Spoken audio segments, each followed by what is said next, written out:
गुरु प्यारी साध संगत जी, आप सभी को राधा स्वामी जी। संगत जी, ये साखी ब्यास में एक सेवादारनी के द्वारा बताई गई थी, जो कि बिल्कुल सच्ची साखी है।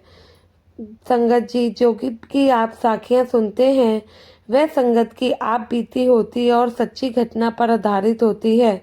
संगत जी, बाबा जी ने अपनी एक सेवादार की तड़प देखकर उनको दर्शनों के लिए ब्यास बुलाया। देख सुनिए कैसे। एक बार एक सत्संगी पति पत्नी थे। वह सत्संग घर में बहुत सेवा करते थे। रोज सुबह घर से 6 से 8 बजे तक सेवा के लिए निकल जाया करते थे।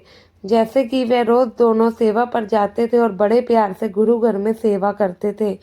सेंटर में वो सबके साथ प्यार से ही बोलते थे और सेवा पर जाने से पहले वह आंटी जी घर का काफ़ी काम भी कर कर जाती थी, ताकि पीछे उनके बहू बेटे को कोई मुश्किल ना हो। ऐसे ही कुछ समय तक सब कुछ ठीक चल रहा था, लेकिन फिर कहते हैं ना, कर्मों का हिसाब तो देना ही पड़ता है।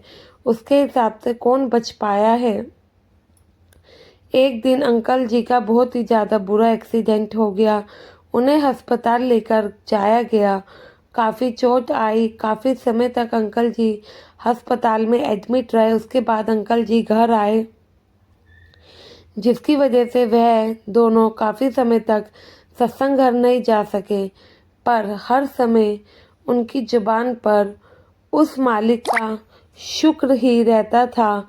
सत्संग घर में जैसे वह सेवा करते थे, वैसे ही सेवादारों को पता चला कि अंकल जी की छुट्टी हो गई है, वह घर आ गए हैं, तो सभी सेवादार सेवादारनी उनसे मिलने भी आए और बोले, भाई साहब आप जल्दी ठीक हो जाएंगे, बाबा जी तो हैं ही आगे। बाबा जी अपने बच्चों पर कृपा बरसाते ही है। बाबा जी ने आपके सेवा करने के कारण आपको किसी बड़ी मुसीबत से बचा लिया, तभी आप थोड़े बहुत ठीक भी हो गए। वह आंटी जी को कहने लगे कि तुम तो अब सेवा पर जा सकती हो। और अंकल जी भी जिद करने लगे कि मेरे कारण तुम घर पे मत रहा करो, तुम क्यों अपनी सेवा छोड़ती हो, जब मैं ठीक हो जाऊंगा तो मैं भी चला करूंगा। तो अंकल जी के जिद करने पर आंटी जी सत्संग वाले दिन अब सेवा पर जाने लगी। जब वह सेवा पर जाती तो जल्दी ही घर चली जाती थी, क्योंकि उन्हें घर में अंकल जी की टेंशन लगी रहती थी। जैसा कि आप सब जानते हैं कि सेवादारों को सेवा पर ब्यास या फिर किसी मेजर सेंटर भी भेजा जाता है।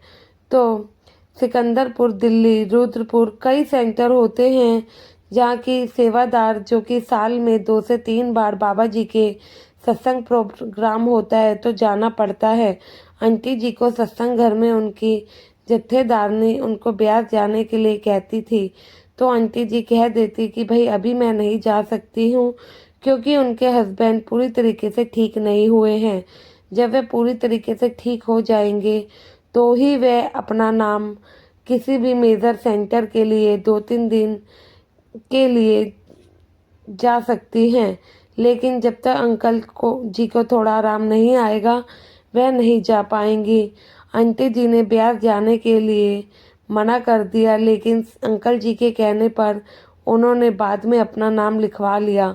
अंकल जी अब बेटे के साथ दुकान पर जाकर बैठ जाते।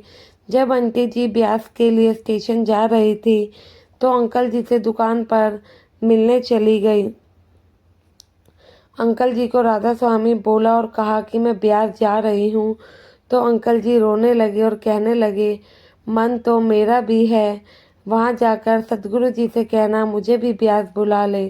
आंटी जी भी रोने लगी और रोती रोती स्टेशन की ओर चली गई। उनके स्टेशन जाने के कुछ देर बाद एक सरदार जी उसी दुकान पर आते हैं और बाबा जी की फ़ोटो देखकर बोले, भाई साहब क्या आप राधा स्वामी हैं? तो अंकल जी ने हाँ में सर हिलाया। तो वह बोले, भाई हाँ जी, हम राधा स्वामी हैं। वह सरदार जी बोले, आप कुछ उदास लग रहे हो, क्या बात है? तो वह बोले कि मेरी पत्नी अभी 6 महीने के बाद जाकर ब्यास गई है। पहले तो 1 या 2 महीने बाद चली जाती थी। मुझे इस बात का दुख है कि वह मेरी वजह से सेवा पर नहीं जा सकती है, जिससे मेरे भी कर्म बनते हैं। लेकिन पहले हम दोनों मिलकर सेवा करते थे। बाबा जी की जैसी मौज हो तो क्या ही कर सकते हैं।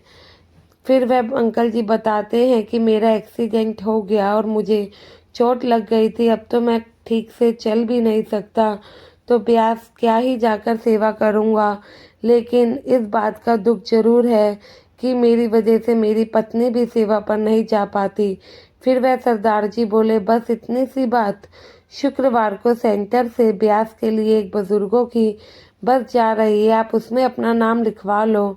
तो अंकल जी बोले, क्या ये तो मुझे लेकर जाएंगे? तो सरदार जी बोले, क्यों नहीं लेकर जाएंगे, कहो तो मैं आपका नाम लिखवा देता हूँ।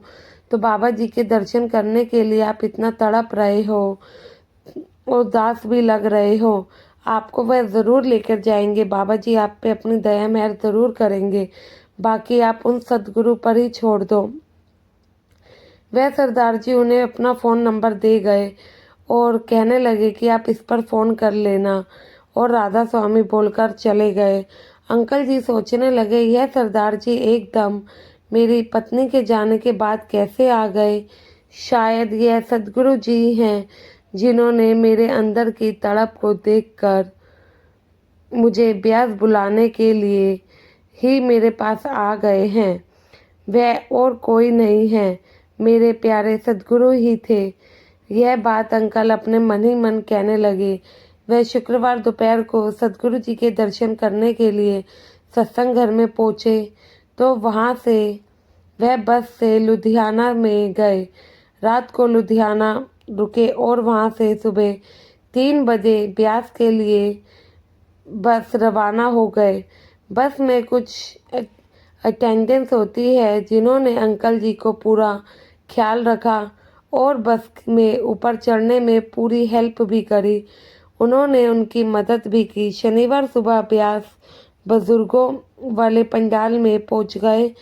बस बिल्कुल भी पंडाल के बाहर जाकर रुकी, जिससे कि बुजुर्गों को ज़्यादा ना चलना पड़े।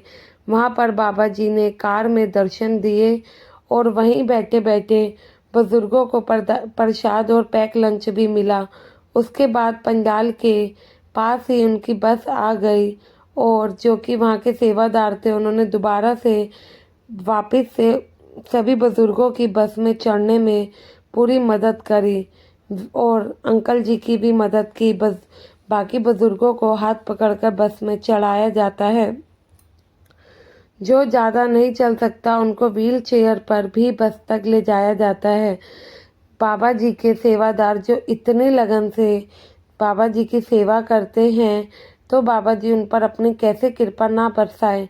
जब आंटी जी ब्यास से वापस आई तो अंकल जी ने सारी घटना उन्हें बताई, तो आंटी जी भी यह बात सुनकर हैरान हो गई। आंटी जी कहने लगी, सपने में आपने बाबा जी को देखा क्या? वह बोले, नहीं, मैं सच में सदगुरु से मिलकर आया हूँ। और अंकल जी पूरी घटना बताते हैं, जिसे सुनकर आंटी और अंकल दोनों ही सदगुरु का शुक्र अदा करते हैं। सच में संगत जी, अगर हमें अपना सदगुरु के प्रति प्रेम हो तो वो हम पे अपनी कृपा बरसा ही देते हैं, हमें निराश नहीं होने देते हैं। आप सबसे एक ही गुजारिश है, सदगुरु का कहा जरूर मानिए, अपने भजन सिमरन को पूरा समय दीजिए। गुरु प्यारी साथ संगत जी, कमेंट में राधा स्वामी ज़रूर लिखिएगा। चैनल को सब्सक्राइब करके चैनल का हिस्सा ज़रूर बने जी। गुरु प्यारी साथ संगत जी, आप सभी को राधा स्वामी जी।